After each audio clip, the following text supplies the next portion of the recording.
যুক্তরাষ্ট্র ইরান চুক্তির শর্ত জানানা ইসরায়েল সমঝোতা নিশ্চিতের পর প্রতিক্রিয়ায় এমন মন্তব্য করেছেন ইসরায়েলি প্রধানমন্ত্রী বেনিয়ামিন নেতানিয়াহু। জানিয়েছেন হুমকি এখনো শেষ হয়নি, নিজেদের প্রতিরক্ষায় কাজ করে যাবেন তিনি। পারমাণবিক অস্ত্র অর্জন করতে দেবেন না ইরানকে।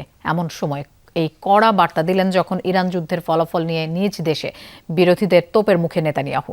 অভিযোগ, ট্রাম্পের চাপিয়ে দেওয়ার শর্ত মেনে নিজেকে ব্যর্থ নেতা প্রমাণ করেছেন ইসরায়েলি প্রধানমন্ত্রী। সিলন টি রপ্তানিতে শীর্ষে।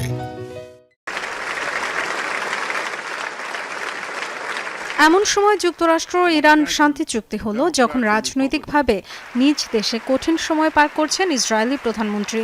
বিরোধীদের দাবি, ইরানের বিরুদ্ধে যুদ্ধে ব্যর্থ হয়েছেন বেনিয়ামিন নেতানিয়াহু। ডোনাল্ড ট্রাম্পের শর্ত মেনে নিজের নেতৃত্বের ব্যর্থতাই স্পষ্ট করেছেন। ইরান ফ্রন্টে নেতানিয়াহুর কূটনৈতিক পরাজয়ের চেয়ে বড় পতন আগে হয়নি। একজন মার্কিন প্রেসিডেন্ট প্রকাশ্যে ইসরায়েলি প্রধানমন্ত্রীকে বলেছেন, আমি আপনার বস, যাই বলবো তাই করতে হবে। রাষ্ট্র হিসাবে ইসরায়েল যুদ্ধে জয়ী হলেও নেতানিয়াহু হেরে গেছেন।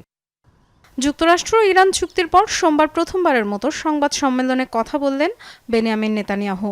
বিরোধীদের তোপের মুখে নিজের শক্ত অবস্থানের জানান দেন তিনি। দাবি করেন, শান্তি চুক্তির শর্তাবলী জানেনই না। ইসরায়েলকে ধ্বংসের হাত থেকে রক্ষা করেছি, কিন্তু হুমকি এখনো শেষ হয়নি। সতর্ক থাকতে হবে। ইসরায়েলকে ঘিরে গভীর নিরাপত্তা বলয় করে তুলেছি।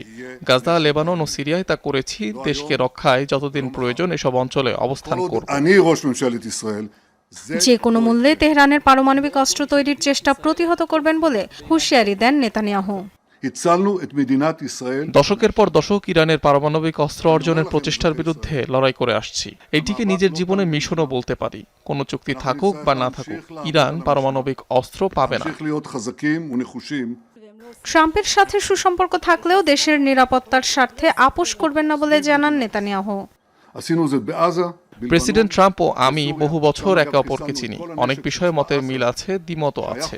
তবে ইসরায়েলের নিরাপত্তা স্বার্থ রক্ষার দায়িত্ব আমার, এবং আমি সে বিষয়ে আপোষহীন। যুক্তরাষ্ট্র ইরান চুক্তি মানতে বাধ্য নয় ইসরায়েল। নেতানিয়াহুর মন্ত্রিসভার সদস্যদের মুখে উঠে এসেছে এমন মন্তব্য। লেবাননের দক্ষিণ থেকে সেনা সরিয়ে নেওয়া হবে না বলে জানান ইসরায়েলি প্রধানমন্ত্রী কাতজ। ডরোথি তাসরিন, যমুনা নিউজ।